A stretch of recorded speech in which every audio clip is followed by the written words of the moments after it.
Hey guys, have you ever been struggling to find that perfect PowerPoint timeline slide to add to your presentation? Look no further. Today I'm going to be hooking you up and showing you my favorite PowerPoint timeline slide that anyone could build in just a couple of minutes. Now let's get right into it, shall we?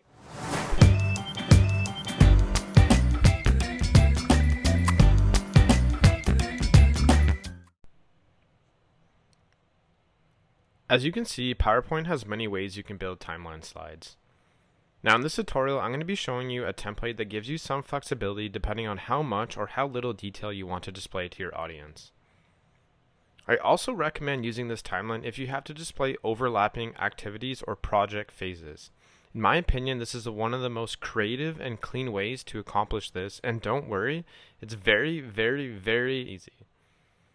Now first, insert a table. The number of columns in your table should line up with the dates you're trying to display.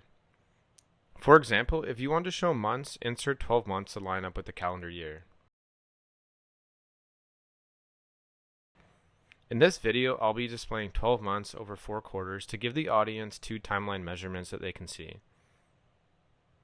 Next, we're going to be inserting the various work phases or streams of work for our project. To do this, insert a rectangle with a rounded edge found in the Shape drop-down menu here. Make sure to repeat this step for each stream of work you want to highlight.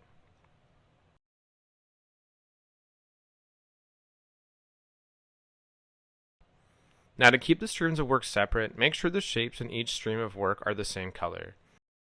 You can do this very easily by selecting your desired shape and picking a color in the Shape Format tab.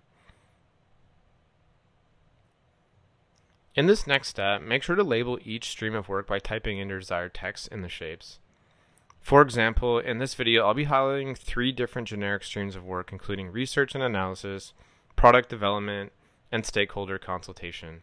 I feel that these are typical phases or streams of work that most folks will have to plug in a timeline at some point in their careers. Now you may be thinking, John, that doesn't work for me as I want to display more detail in my timeline.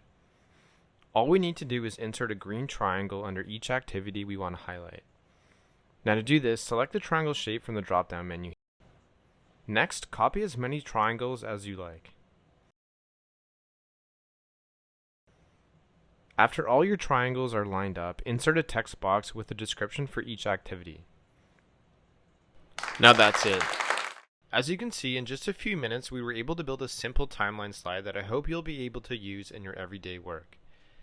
Now don't forget, if you found this tutorial useful, please subscribe to our channel. We'll be posting regular PowerPoint and other Microsoft application tips on a regular basis. Thanks so much for watching and see you next time.